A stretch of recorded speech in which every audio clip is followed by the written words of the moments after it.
안녕하세요, 김선사입니다. 오늘의 질문자분의 사연은 배달 라이더로 일하시다가 우측 무릎에 내측인대 파열이 되셔서 수술을 하신 분의 사연이에요. 근데 후진 진단이 6주가 나왔는데 진단 주수가 더 늘어나면 합의금이 늘어나는지, 그 다음에 진단 주수에 따라서 교통사고 합의금 보상 문제에 차이점이 있는지 이런 내용을 물어보셔가지고 이 내용을 갖고 한번 얘기를 해볼까 합니다. 사연을 보자면은 이제 교통사고가 발생을 했고 무릎에 내측인대가 파열됐는데 6주 진단 받았고 앞으로 지금 있는 병원에서 수술 이후에 퇴원한 다음에 이제 추가적으로 한방병원에 입원을 더 할 건데 진단 주수가 늘어나게 되면 합의금이 더 늘어나서 보상을 많이 받을 수 있는지 이런 부분을 갖고 문의를 하셨는데요. 우선적으로 합의금 부분에 있어서는 진단 주수가 바로 영향을 미치진 않아요. 예를 들어서 진단 주수가 갈비뼈가 골절됐다 그래도 3주에서 4주 이상은 나오거든요. 근데 갈비뼈 골절 같은 경우는 합의금에 반영되는 내용이 크지가 않아요. 향후 치료비 이외에는. 왜냐면은 갈비뼈 같은 경우는 골절될 경우에 잘 먹고 잘 쉬게 되면 붓기 때문에 후유장애가 남지 않기 때문에 그래요. 그래서 민사적인 보상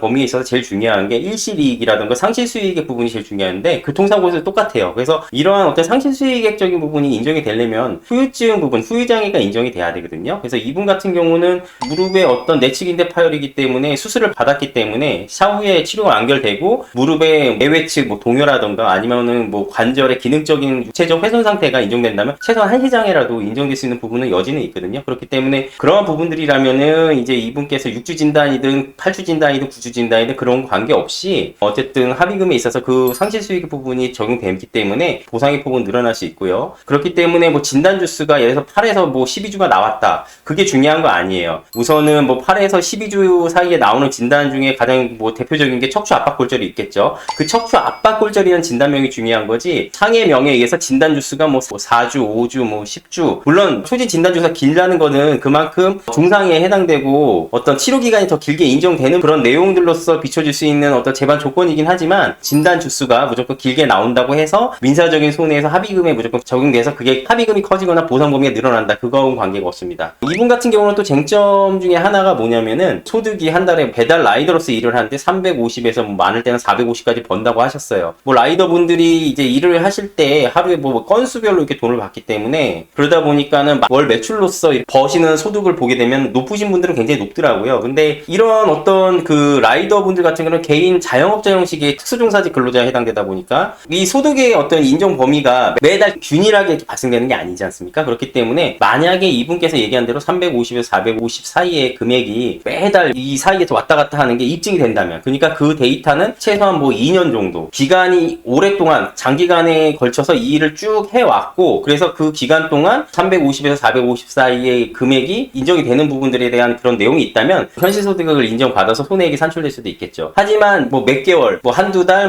일한 지 얼마 안 된 사이에 이렇게 발생한 사고에 대해서는 이러한 입증 자료가 없기 때문에 그냥 일용 근로자의 임금이라던가 보통 인부 임금으로 해서 처리되는 경우가 대부분이라고 보시면 돼요. 그래서 손해배상에 있어서 교통사고라던가 소득 부분은 굉장히 중요한 부분이기 때문에 이러한 어떤 재반적인 장기적인 입증 자료로 인해서 그런 부분들이 입증된다면 인정받을 수도 있는 여지는 있고요.